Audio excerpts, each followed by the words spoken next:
Tambala na! At eto na sila, ang nag-iisang masugid na tagahanga ni Nicole Yala.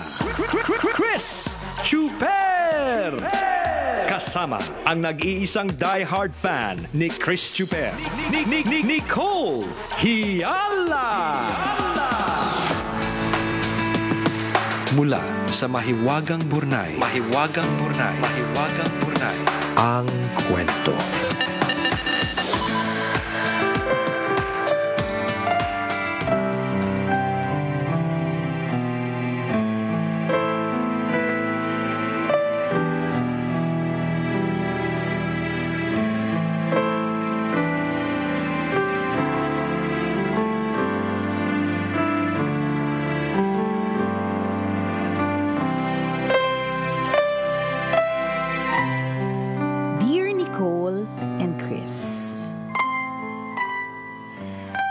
Itago niyo na lang ako sa pangalang Miss M.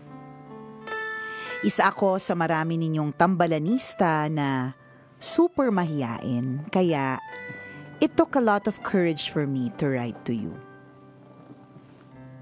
Sumulat ako dahil nais kong malaman ang saloobin ninyo sa pinagdadaanan ko. Bunso ako sa 5 magkakapatid. Magsasaka ang tatay ko at simpleng may bahay ang nanay ko, pero maayos ang buhay namin. Nakapagtapos ako ng pag-aaral at naabot ko ang aking mga pangarap sa tulong ni ate, ang panganay kong kapatid. Sa kanya iikot ang kwento ko. Sadyang matulungin ng ate, kaya nanatiling payak ang buhay niya. Kaya naman ang ginawa ko, binalikan ko siya para siya naman na makapagtapos ng pag-aaral at sinuportahan ko siya financially. Nagkaroon siya ng employment agency at nasanay na ako sa pagre-rekomenda niya ng tao kahit hindi qualified. At dahil rekomendado niya, tatanggapin ko. Sa katunayan, karamihan ng empleyado ko galing sa kanya. Gusto lang talaga niyang tumulong. Wala siyang hinihintay na kapalit. Nagsimula ang problema nang yung panganay niyang anak na nagtatrabaho sa akin, kinailangan kong alisin sa trabaho dahil may maling ginawa. Doon nagsimulang maghirap ang ate ko. Yung allowance na binibigay ko sa kanya kasi, sweldo na ng manager. Pero kahit maraming perang pumapasok sa kanya, wala ding halos natitira. Tinutulungan niya kasi yung pamilyang iniwan ng anak niya. Tinutulungin niya din yung mga kasambahay niya na halos buong pamilya isinama na. Kaya nang mamatay ang ate, baon siya sa utang. We paid her debts at inalalayan ang naiwan niyang pamilya. Malungkot ang mga sumunod na kaganapan matapos pumanaw ni ate. Yung mga taong tinulungan at pinagkatiwalaan niya, kinalaban yung mga naiwan niya para mamahala ng negosyo. Yung katiwala niya, nagsampa pa ng kaso sa labor. Napilitang magsara ang negosyo ni ate. Lumapit sa akin ang panganay na anak ni ate at humingi ng tulong. Maliban kasi sa labor case, kinasuhan din siya ng asawa niya ng concubinage at inireklamo sa hindi pagbibigay ng suporta. Kulang daw ang sustento sa kanila. I reached out to the girl and I offered her a managerial job sa isa sa mga shops ko, pero tumanggi. Gusto lang daw niya mag-alaga ng bata. At dahil binilin sa akin ang namatay kong ate ang mga anak niya, tinulungan ko ang pamangkin ko. May mag-asawa akong empleyado na ipinasok ng ate ko. Nakikitira sila dati sa pamangkin ko nung hindi pa sila hiwalay ng asawa niya. Saksi sila na nagsusustento ang pamangkin ko. Pinakiusapan ko na gumawa sila ng affidavit tungkol dito pero hindi sila pumayag. Nainis ako kasi hindi ko naman sila pagagawin ng affidavit na hindi totoo. Sa galit ko, pinaalala ko sa kanila ang lahat ng kabutihang ginawa sa kanila ng kapatid ko. Dahil sa amin, nabihisan sila, nagmukhang tao. Nawala tuloy yung pagka-CEO ko at nakapagsalita ako ng masasama. Gusto ko pa nga sanang mag-post sa social media pero pinigilan ko ang sarili ko dahil alam kong hindi tama. I was so disappointed kasi may mga tao pa lang kahit pinakain mo sa palad mo, hindi marunong tumanaw ng utang na loob. Naniniwala kasi ako sa sinabi ng mga magulang ko na ang utang na pera na babayaran, pero ang utang na loob, hindi matutumbasan ng pera kailanman. Tambalan, valid ba itong hinanakit na nararamdaman ko? Meron ba kayong maipapayo para gumaan ang pakiramdam ko? Ang inyong tambalanista, Miss M.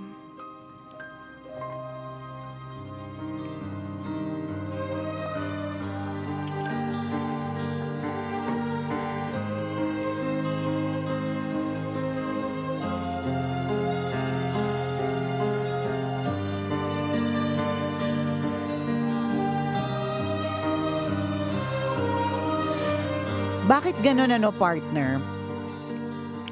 May kalayaan tayong piliin kung sino yung ating mga magiging kaibigan. May kalayaan tayong piliin kung saang trabaho tayo pupunta. Pero hindi tayo pwedeng mamili ng mga kamag-anak. Hindi na pwede mamili. Yung parang, ang pipiliin ko lang na, hindi, pwede, literally, hindi ka pwedeng pumili ng kamag-anak, diba? Pero figuratively, pwede mong piliin yung mga magbibigay lang sa'yo ng, yung magdadagdag ng kabutihan sa'yo versus yung magdadagdag ng sama ng loob sa'yo, diba? Pwede mong piliin yung mga gusto mo lang pakisamahan. Correct, diba? Ang gusto mo lang makasama. True. Sabi nga nila, diba? Hindi lang daw asawa ang dinidivorce. Pwede daw makapag-divorce sa mga kamag-anak, diba? May mga ganon. Kung yung mga kamag-anak daw ay nagbibigay ng sobrang sama ng loob sa'yo, na sa halip na ikinaganda mo, ikinabunyi mo, or ikinabongga ng buhay mo, ikinasama pa ng ugali mo. Ibig sabihin, bigla ka tuloy nag-iisip ng hindi maganda. Bigla ka tuloy na sinama ng itsura mo. Bigla ka tuloy pumangit, natuyot, di ba? Nang dahil sa stress, piliin mo lang yung mga taong, di ba, i-filter mo. Kumbaga mag-filter ka. 'Di ba? Ang ano lang talaga dito sa Pilipinas yung yung virtue. Virtue ba siya na matatawag partner yung utang na loob? Hindi virtue eh. Ano tawag doon na? Filipino Filipino trait. Tradition na din siya. Oo, 'di ba? Culture. Yung yung utang na loob na sinasabi, 'di ba? Kaya alam minsan yung utang na loob na yan, utang na loob nakaka-stress, 'di ba? At saka marami talagang hindi tumatanaw ng utang na loob Kaya nga, 'di ba, lagi nating isang pagpapaalala din ng kwento na may Wagang Bornay na kapag tayo po ay nagbigay, tayo po ay nag-share, let us not expect something in return. Kasi hindi po lahat parehas kung paano tayo mag-isip. 'Di ba? Kung in our mind, kaya natin 'to ginagawa kasi para tulungan din nila tayo pagdating ng panahon, hindi po lahat gano'n ang mentalidad. Meron talagang mga iba na wala akong pakialam. 'Di ba? Hindi ko naman pinilit yung tulong mo na yan. 'Di ba? Parang may mga gano'n na mag-isip 'di ba? Wala akong pake, 'di ba, sa'yo. Kahit tinulungan mo ko, wala akong pake sa'yo. May mga gano'n. Masakit siya talaga sa totoo lang pakinggan, isipin, ganyan. Kaya nga, kapag tumulong tayo, ako para sa akin pag tumulong tayo, let us not expect something in return. Correct. Kung mag-expect tayo na merong, kasi sinasabi na, alam mo, dahil ito sa mga quotation na naglalaban-laban Mahirap talaga pag maraming alam na quotation. Correct Kaya ako hindi ako nag-memorize ng quotation. True. Laban na ito ng mga quotation na nasabi daw nila kung ano daw ang iyong itinanim, 'di ba? Siya ding aanihin. So kung nagtanim ka ng kabutihan, babalik din ang kabutihan 1,000-fold. Totoo 'yun, 'di ba? Ilang beses na po nangyari sa buhay po natin 'yan, mga kabisyo, na nag-share ka ngayon, pero biglang, ang shinare mo simple lang. Kunyari, nag-share ka ng kape dun sa taong na ang lamig na ng sikmura, let's say ganun. Tapos ang balik, biglang meron kang na-close na deal. Diba? May milk tea ka. Maraming franchise. Yes. Diba? Franchise, hindi lang milk tea na maraming pearl. May nagbigay sa'yo ng franchise. Diba? Yun yung sinasabi natin 1,000-fold. Diba? Kaya siguro yung mga iba parang, kaya tumutulong kasi naiisip nila na pag tumulong ako, diba, dadating yung panahon, babalik din sa akin yun. Siguro, At tama yun. Tama naman yun. Whatever it is that you na itinanim mo, aanihin mo din naman yun sa tamang panahon. Huwag mo lang siyang i-expect sa kamag-anak. Huwag mo lang siyang i-expect na ibabalik din siya sa'yo kung sino yung taong tumulong sa'yo. Yung pagbalik sa'yo ng grasya, yung pagbalik sa'yo ng blessings, yung pagbalik yung thousandfold na sinasabi, may come in other forms. Yes, or may come from other people. Oo, ganun. Hindi direkta galing sa kamag-anak mo na tinulungan mo rin. Tama, diba? Pero nakakasama talaga yung loob dito sa kwentong to, partner. Isipin mo, tinulungan mo na ng husto, ibinigay, ang dami mo yun yung problema sa atin binigay na natin ang palad natin, gusto pa yung buong braso hanggang atay. Alam mo yun, ganun tayo. Yun yung, ang sakit na pakinggan na may pagkakaso pang naganap sa gitna ng lahat ng mga pagtulong, ganun.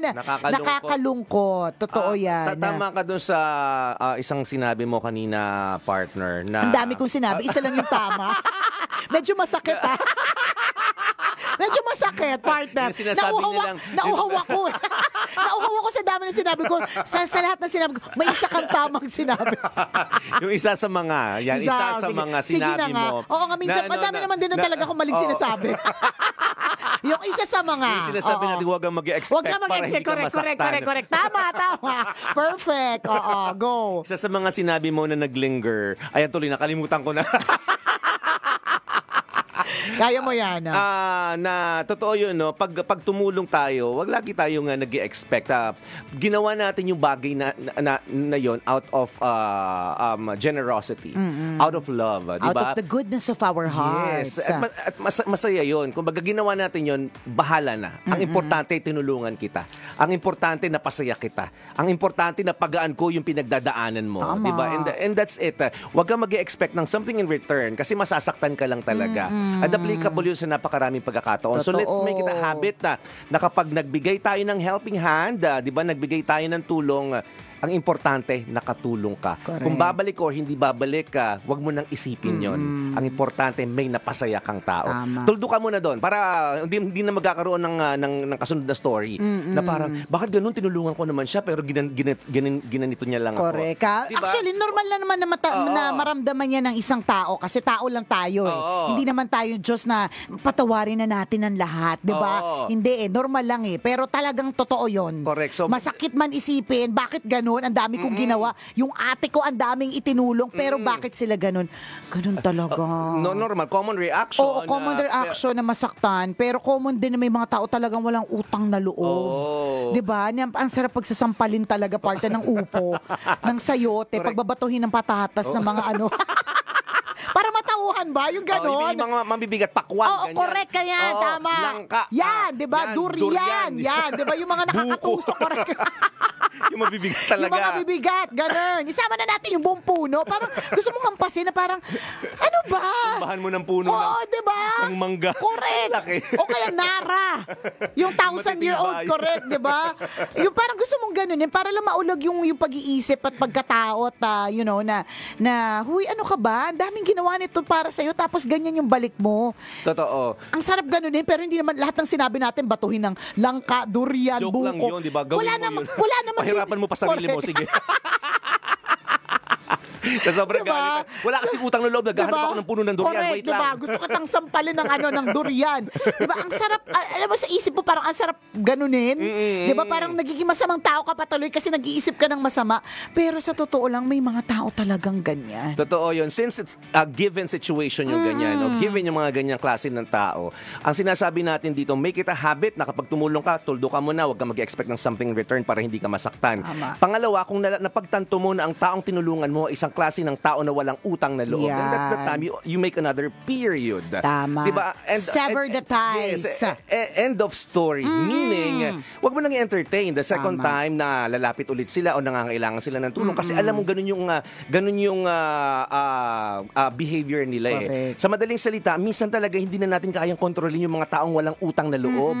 Di ba minsan na tayong tumulong, nalaman natin ganun sila, di ang magiging control na lang natin dito, huwag ka Kung nang paano tayo. magbibigay ng tulong the second time around. Hindi naman and I think that's not being a bad person. Yes. Hindi Selective ka na lang. ano ka na lang, pinipili mo na lang din na ang iyong kapayapaan. Yes. At in the same way, in a way also, tinuturuan mo lang din sila na bumait-bait naman din. Oo. Tulong mo na sa kanila na medyo dagdagan na nila yung ligtas points nila sa langit. Yan. Kasi ang bali-balita malapit ang second coming, di ba?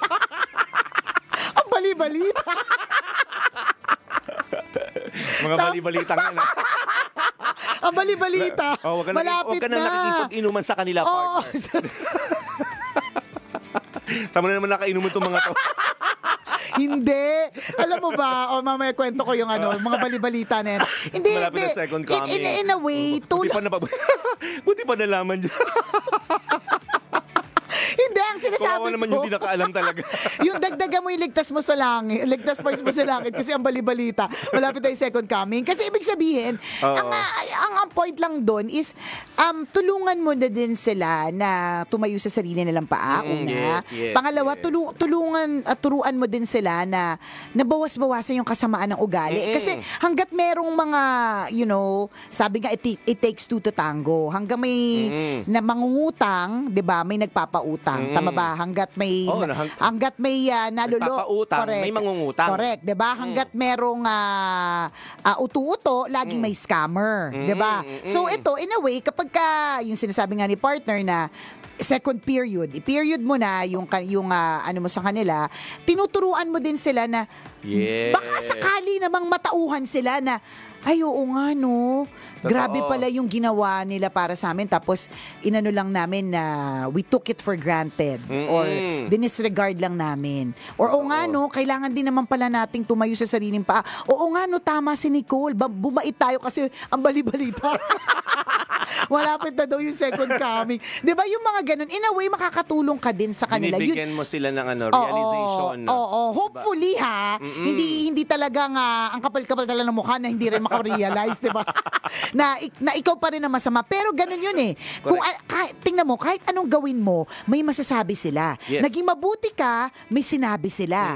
Di ba? E di, tuldukan mo na lang kasi total naman, naging mabuti ka may nasasabi. Di kung may masasabi sila, at least, yung sakit ng ulo, medyo pinutol mo na. Yes. Diba? Yun na lang ang pwede mong gawin doon. Yes, sa True Lalo to lang halong eklabo. Nako, apakaraming issue tungkol sa kamag-anak talaga, mga kabisyo. Pagpatuloy nating usapan na yan. Okay, dogs, muli ako po si Nicole Yala. At ako naman si Cambio King Chris Chuper. Na nagpapaalala, walang matatag na relasyon sa malanding may determinasyon. Yun!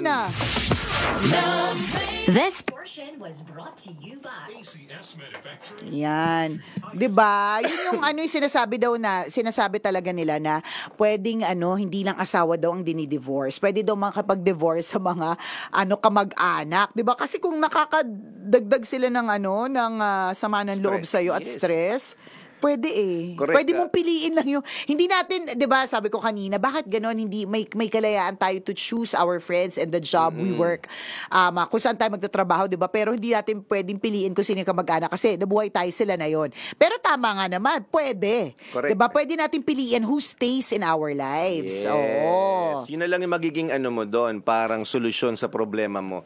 Ikaw na ang magko-control. Meaning, ng mga taong sasamahan mo, di ba? Sino ang didistansyahan mo at sino yung lalapitan mo na lang. Kung lumalapit lahat ng mga taong ayaw mo, then ang control mo dito, layuan sila. Di ba? Kasi given talaga yun kahit saan ka talaga magpunta, may mga tao talagang traidor, may mga tao talagang walang utang na loob. Minsan mo na silang tinulungan, then minsan na lang yun. Di ba? Huwag mo nang uulitin pa para hindi mo maramdaman na inaabuso ka. Totoo. Diba? Madami talaga mapang-abuso. Correct. Yun na lang yung magiging control mo. Kasi totoo naman yun, di ba? Tinulungan mo na yung tao, pangalawa, pangatlo, pang-apat na tulong. Yung pang-limang tulong na hindi mo binigay sa kanila, yun yung matatandaan nila at lalabas na masama. Oo. Laging ganon. Diba? Laging ganon. Oo. So, wag mo nang hintayin na umabot pa sa pang-lima. Kung alam mo, napapakiramdaman mo na yan una, pangalawa pa lang, di ba, magigauge mo na mararamdaman mo na, itong tao na to, may something sa kanya. So, layuan mo na. Wag mo nang abutin hanggang pang-limang tulong. Kung alam mo, hindi yan, lalabas ka na lang din namang masama. Di ba? Sa una Putulin mo pala, na sa palabasin una. ka na niyang masama. Oo, correct. Correct. Diba? And again, you don't have to explain yourself. Kasi alam mo sa sarili mo na wala ka namang ginawang masama. Alam mo sa sarili mo na tinulungan mo lang yung tao, ginawa ka lang niyang masama. Diba? Ganun yun. Maraming ganun. People will always trigger you. 'Di ba? Tapos pag nagalit ka na, kagaya ng sinabi niya, 'di ba? As a CEO, hindi niya na ginawang Correct. Parang Kaya nawala nandun yung na siya eh. oo, correct. Parang biglang nawala yung sabi niya, nawala yung biglang pagiging CEO ko. na parang Nakapagsalita nakapagsabi ka ako. tuloy ng Oo. hindi maganda na to the point na gusto mo nang mag-rant sa Facebook or Tama. online. Kasi given yon, people will always trigger you. True. 'Di ba? At kapag na-trigger ka, 'di ba, lalabas kang galit, lalabas kang masama. Yun ang ikikwento nila sa ibang tao. Tama. Siyempre, kwento nila yan. Hindi sila bida dyan. Correct. Oh. Palalabasin ka talaga nilang masama. Tama. Pero hindi nila nakita ano yung nag-trigger. Sino nag-cause nung away. Ikaw naman tumulong ka lang. True. Diba? Na-trigger ka lang nila. Pero nung na-trigger ka na, lumabas kang galit. Correct. Lumabas Ikaw yung may ugali. Yes. Ikaw na yung mayabang. Yes. Oo. Ikaw yung masama talaga ang ugali at Correct. sila ang biktima. That's the sad reality of Ay, life. kakalungkot talaga yung victim, yung victim, Totoo yun. ano tawag doon? Victim mindset. Oo, mindset. Laging pa victim. Yes. Laging sila ang laging sila ang dehado. Totoo. Pero kung tutuusin, hindi. takes two to tango. True. Diba? Yun yung sinasabi natin. Ganun ang mga tao. At pag nalaman mong ganun sila, ikaw na mismo yung lumayo. Tama. Kasi hindi magandang tao yun. Sinasabi ko sa inyo, mga kabisyo, Oo. malapit-lapit na daw ang balibalita. O hindi, pero totoo daw yun. Alam mo ba, party, meron ako attenda na wedding. So dun sa wedding na yun, sabi nung nagpipreach, sabi niya, alam niyo po ba na malapit na? Alam mo, parang well, for me, parang ang weird lang, pero yun talaga yung niya, yun talaga yung kanyang preaching in a wedding Oo. where parang dapat Ready ka na. dapat happy, parang ganun. Oo. Parang it was a whole parang lecture about yun nga, parang malapit na ang katapusan, which gets ko naman din, totoo naman siguro. Tapos ang sinabi niya lang doon, hindi ko makakalimutan, was at yung katapusan hindi natin masasabi kung kung kailan ito mangyayari, 'di ba? Minsan totoo naman, yun naman correct. talaga yung sinasabi din. Oo, totoo naman, 'di ba? Yan yung mga sabi. At minsan daw nangyayari 'yun kapag ka eksena ng partner, eksena daw ng ano tawag doon, mga masasayang okasyon katulad daw ng kasal, gano'n. Kaming nag-a-attend nung kasal. Sana nag-enjoy lang, nagkaroon pa ng isipin. Correct. Kaming gusto lang naman kumain. Dumagdag pa sa isipin, 'di ba? Wala lang, naalala ko lang bigla. Nakakatawa. Pero Buti pa siya nalaman niya. Oo, hindi, pero Malapit-lapit na. Gano'n pero kaya kalapit? wala naman talaga mga pagsabi. Ang dami na nagsasabi na pero yun nga, hindi na dapat tanggalin na po natin yung kasamaan ng ugali. Ano po yan, hindi po yung nakakabuti kasi sa totoo, hindi na dun sa second coming hindi na dun sa kasi kung wala tayong masyadong kaalaman tungkol sa Book of Revelation and all, not everyone is aware of it and not everyone is tawag dun, educated about it, ganyan. Doon na lang tayo sa anytime pwede ka mategi.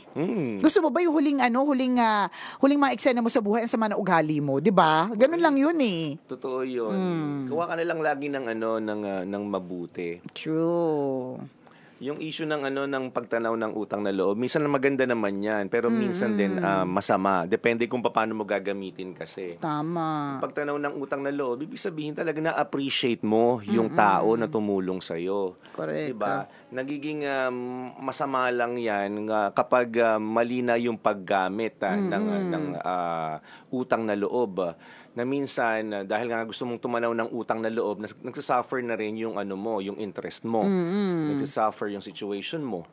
'Di ba na parang halimbawa, kunyari may utang na loob ako kay Nicole, minsan minsan pinautang niya ako. Ngayon nangangailangan siya, 'di ba? Parang sabi niya, kasi Chuper, may kaaway ako sa kanto, tumba mo nga, 'di ba? Tumba mo please. Tumba mo please. May please naman. Di ba? And since may Utang na loob. may utang na loob ako sa iyo, 'di ba mapipilitan akong gawin 'yon. So maling gamit ng utang na loob. Yan. Yung sinasabi natin. So dapat gamitin natin siya ng tama. May may good side at saka may downside. Pwede naman din Alam mo 'yun, parang kokontrolin mo lang siya. oo, pwede naman yung pagtanaw ng utang na loob sa akin. ayos lang naman yun as long as hindi doon sa abuso na part, hindi doon sa, Yes. 'di ba, yung ganun. Kasi totoo naman din, we give back.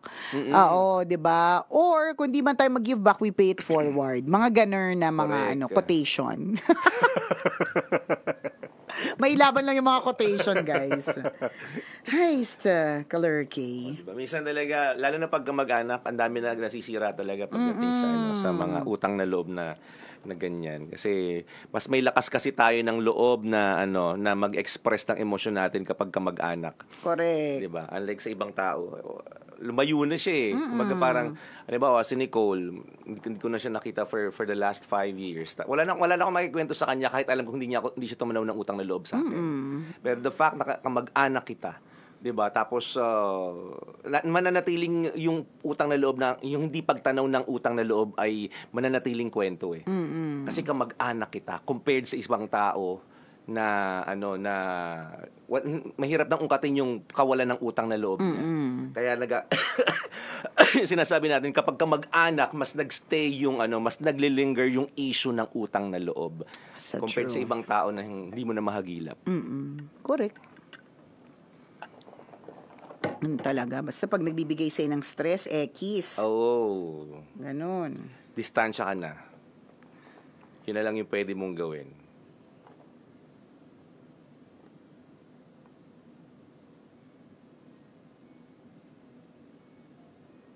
Ang isang gauge dyan para malaman mong dapat ka nang dumistansya sa taong yon, yung katotohanan na naaalala ka lang ng taong ito kapag meron siyang pangangailangan. Yun din. Di ba? Para maiwasan na yung sumbatan in the end. Kung alam mong naaalala ka lang ng taong ito kapag may kailangan, kukumustahin ka. Uy, may sakit kasi ko eh. Kumusta ka na? By the way, baka may extra ka dyan kasi may sakit yung anak ko. Yan. Kasi may sakit, may nararamdaman akong ganito, baka pwede ka makatulong. So, tumulong ka. Pagkatapos mong tumulong, dead man na. 'Di ba? Magi-gauge mo eh. Magi-gauge mo. Tapos lumipas ang ilang panahon, hindi na nangumusta, wala nang follow. Uy, maraming salamat nga pala sa tulong mo, magaling na yung anak ko. Wala. Hindi Walang mo na ganon. nalaman. Oo, tapos lumipas ulit ang ilang panahon. Ba? Uy, kumusta ka na? By the way, yung nanay ko may sakit kasi baka naman may extra ka dyan. Naalala na lang Yes. nung mga Correct. So, pag mag-gauge mo na may something sa taong ito. So, para maiwasan ang issue ng utang na loob, yung una pa lang na alam, natansya mo na ganun siya. Diba? Huwag ka na sumagot, deadmahin mo na lang.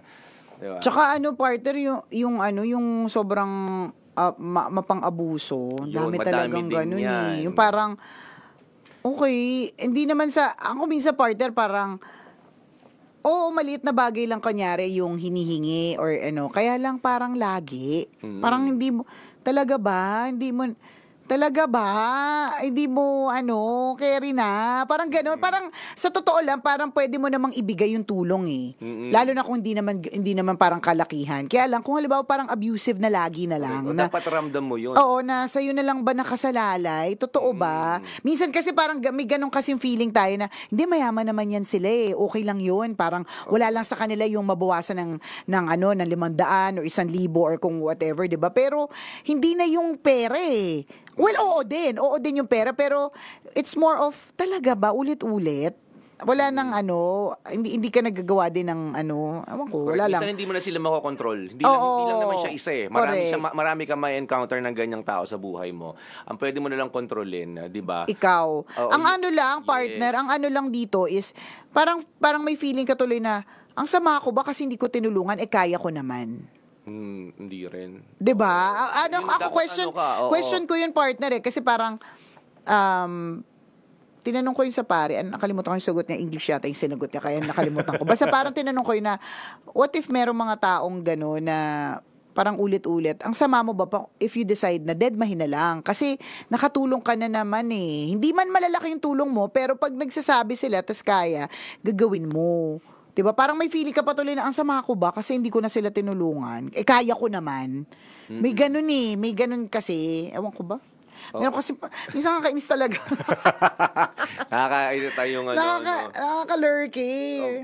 Basta ganun. Tatansyahin mo na lang. Oo, siguro. Ganun. Mararamdaman mo naman kung mali o tama yung decision mo eh. Kung tinulungan ko ba yung taong nang-aabuso sa akin ay tama o mali. Minsan magkakaroon ka ng kapayapaan eh. Oo. Na parang, ay, tama yung decision ko, hindi ko siya tinulungan kasi alam ko na abuso na ako. Parang Diba? ganon. Nagiging abusado yon lalo na kung alam mong nangangailangan ka rin, pero, di ba, napunta yung tulong na yon sa kanya. Sa kanya. Na dapat Oo. sa iyo mapunta. Oo.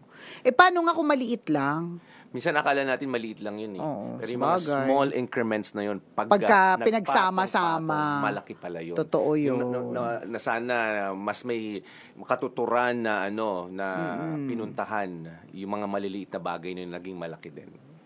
Tama. Ganon. I get it. Akala natin maliit lang pero malaki pala siya.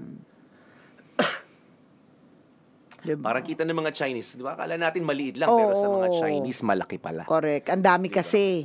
Correct, yung mga 20. 20 lang yan, 20 lang yan. Di ba? Pero nakalimang 20. 100 100 na pala. 'Di ba? Umaga pa lang yun. Correct. Yung inaakala nating maliit minsan, malaki na pala. Yun. Parang gusto mo mang-block, kaya lang ayaw mo naman mang-block kasi parang sama mo naman mang-block, 'di ba? Correct. Pero kukulitin ka ng kukulitin na parang okay. Yun. Magtatalo din naman yung puso't isipan mo kasi syempre alam mong kaya mo naman. Kaya lang, bakit parang lagi naman? Diba? Ang malungkot lang talaga, malungkot na katotohanan dyan, yung pasasamain ka pa nila. Yun eh. Yun talaga yun eh. Kwento pa nila na sobrang napakasama mong tao. Totoo. Diba? Kasi, yun eh, victim sila eh. Feeling victim sila. Victim mentality. Correct. Anong sasabihin nila tungkol sa'yo na mali na? Diba? Ibang version na. Correct. Ako, ang daming ganyan. Daming ganun. Daming relate.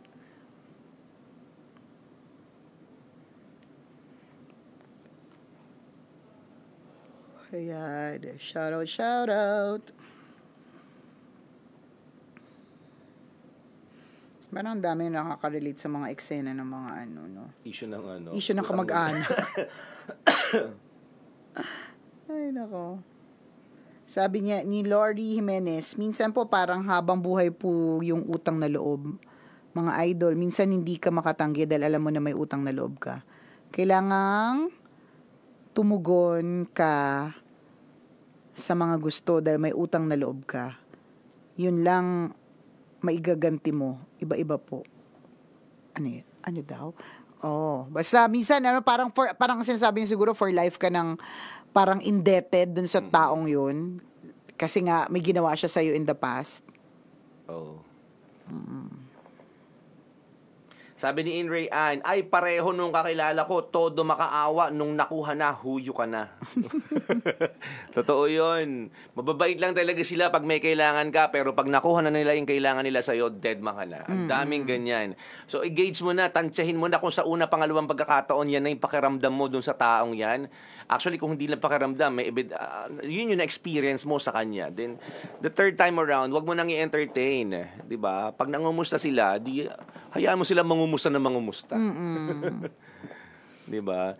Kaya minsan na-appreciate natin yung mga bahala tao. ka na dyan. Oo, yung mga tao na nangungumusta sa atin na wala namang dahilan. Oo, hindi yung wala namang intensyon mangutang. Hindi yung nangamusta kasi alam mong merong intensyon. Oo. Kaya ngayon, 'di ba dapat ganun? Kasi ngayon ninenervous na tayo tuwing may kumukumusta sa atin eh. Oo. Para ba't niya ako bigla? At saka kapag bigla kang kinumusta, ayun na. Ulam na this. Ayun. O ano partner? Siya na ba? Tara Gina muna tayo.